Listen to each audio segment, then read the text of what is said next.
नमस्कार, राजीव टाइम्स में आप सभी का स्वागत है। मैं हूं आपके साथ अनिकेत दीक्षित। इंदौर विधानसभा क्षेत्र क्रमांक 2 में पूर्व पार्षद राजेश जोशी की पुण्यतिथि पर श्रद्धांजलि सभा और जनसेवा कार्यक्रम आयोजित किया गया। कार्यक्रम में कैबिनेट मंत्री कैलाश विजयवर्गीय, स्थानीय विधायक रमेश मेंदोला और वार्ड पार्षद जीतू यादव सहित कई जनप्रतिनिधि और कार्यकर्ता मौजूद रहे। इस दौरान जरूरतमंदों को सहायता सामग्री भी वितरित की गई है। आपको बता दें, कार्यक्रम में जरूरतमंद बच्चों को पाठ्य सामग्री, आर्थिक रूप से कमजोर लोगों को सहायता और असहाय महिलाओं को सिलाई मशीनें वितरित की गईं। मंत्री कैलाश विजयवर्गीय ने राजेश जोशी को याद करते हुए कहा है कि वे महज एक व्यक्ति नहीं बल्कि समाज सेवा और गरीब कल्याण का एक मिशन थे।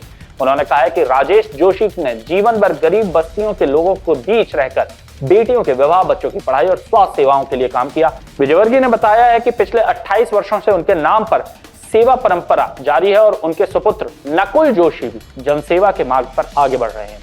उन्होंने विधायक रमेश मेंदोला के विकास कार्यों की सराहना की और क्षेत्र क्रमांक 2 में विकास के नए आयाम स्थापित होने की बात कही है। साथ ही चौराहे के सौंदर्यीकरण और कायाकल्प की योजना का जिक्र करते हुए राजेश जोशी के सेवा कार्यों को नमन किया गया, जो कि विकास के पर्याय हैं इस विधानसभा क्षेत्र क्रमांक 2 में। अभी मुझसे कह रहे थे कि बहुत दिन हो गए इस चौराहे पे कुछ किया नहीं है, तो कुछ नया करना है। क्या करना है अभी उनके दिमाग में है, कुछ न कुछ करेंगे, वो चुपचाप नहीं बैठेंगे। तो इस चौराहे को खूबसूरत कैसे बनाए, ये प्लान उन्होंने सोच लिया है और मैं समझता हूं ये राजेश जोशी को उनकी तरफ से श्रद्धांजलि होगी, क्योंकि इस चौराहे के विकास के मामले में ही राजेश जोशी की हत्या हुई थी। मुझे याद है, वो समय भी याद है। पर जैसे मैंने कहा कि राजेश जोशी कोई व्यक्ति नहीं थे, एक संस्था थी। वो गरीबों के लिए काम करते थे, गरीबों के लिए जीते थे और गरीबों के लिए उन्होंने पूरा जीवन दे रखा। बस्तियों में जाना, जो बच्चे के पास फीस नहीं है उसकी फीस भरना, जिस बेटे की शादी नहीं है उसकी शादी करना। ये मुख्यमंत्री कन्यादान योजना तो बाद में आई है।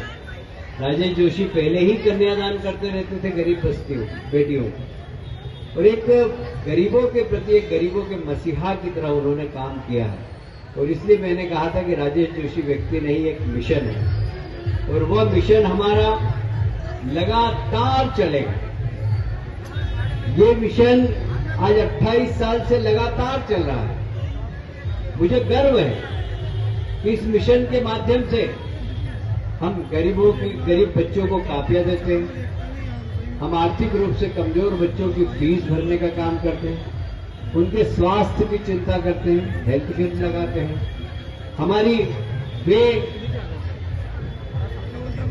वे माताएं जिन्होंने अपने पति को खो दिया, वे मशीन ले जाएं और अपना रोजगार चलाएं, इसके लिए हम काम करते हैं। हमारे यहाँ दिव्यांग बच्चे हैं, कभी किसी के पास साइकिल नहीं होती है, कभी किसी के पास कान में सुनने की मशीन नहीं होती है। ये सब हम राजेश जोशी के नाम से उस मिशन के माध्यम से लगातार 28 वर्षों से करते जा रहे हैं और आज भी यह परंपरा कायम है। इसके लिए मैं रमेश जी को बहुत बहुत धन्यवाद देता हूं। तालियां बजाकर रमेश जी का अभिनंदन करें। मुझे गर्व है, नहीं होता सिर्फ राजेश जोशी का स्मरण होता, क्योंकि राजेश जोशी, मैंने फिर कहा, कोई व्यक्ति नहीं, वे एक संस्था थे, वे एक मिशन थे, वे गरीब कल्याण का मिशन थे, वे गरीबों की सहायता करने वाले एक मसीहा थे। ऐसे व्यक्ति को मैं अपनी विनम्र श्रद्धांजलि देता हूं। आज उनके बेटे हैं नकुल जोशी, जो इस राह में चल पड़े, वो भी वही काम करते हैं। अभी स्वास्थ्य कैंप उन्होंने शायद लगाया कि लगाया मुझे पता नहीं, पर हर साल लगाते हैं। वो भी लगातार कुछ न कुछ करते रहते हैं, वकालत भी करते हैं और इस प्रकार की समाज सेवा भी करते हैं। तो उस मार्ग पर ही नकुल जोशी भी चल रहा है। एक बार चाहता हूँ नकुल जोशी के लिए भी तालियां बजाकर जरा उनका स्वागत करें। मैं एक बार फिर से भाई राजेश जोशी के चरणों में श्रद्धांजलि अर्पित करता हूँ।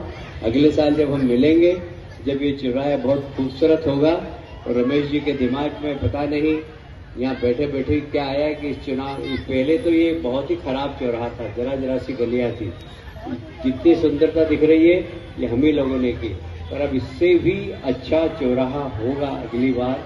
शायद फाउंटेन लगाएं, क्या करें मुझे नहीं पता, पर रमेश जी है वो कुछ न कुछ तो करेंगे ही। मेरी ओर से एक बार फिर से राजेश भाई को बहुत बहुत श्रद्धांजलि। भारत माता की।